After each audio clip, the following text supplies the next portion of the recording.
Magandang umaga po kapamilya, ito po si Father J-Boy at tayo na po at magkape at pandasal. Sabi ni Immanuel Kant, madali ang magpakasama. Mas mahal natin ang karimlan kaysa sa liwanag.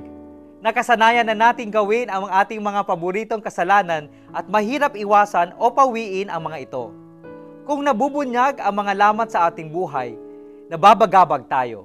Hindi natin gustong malaman ng ating mga kaibigan ang nakakahiyang sikreto natin sa buhay dahil natatakot tayong iwanan nila. Ngunit iba ang karanasan ng mga taong nagmahal at nagbahagi ng lahat sa kanilang buhay. Naging mas lumalim at totoo ang pagmamahal ng kanilang mga kaibigan sa kanila dahil ang tunay nating sarili ang atin nang pinapakita at ibinabahagi. Mas gusto nating maging kaibigan ang isang taong tunay. Batid natin ang kanilang kahinaan at ang kanilang kagalingan. Nang sumailalim sila sa liwanag, naging mas malaya at magaan ang kanilang kalooban.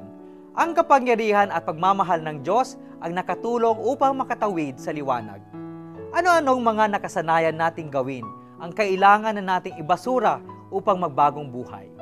Pagdasal po natin na hindi tayo matakot tumawid sa liwanag. Magandang umaga po.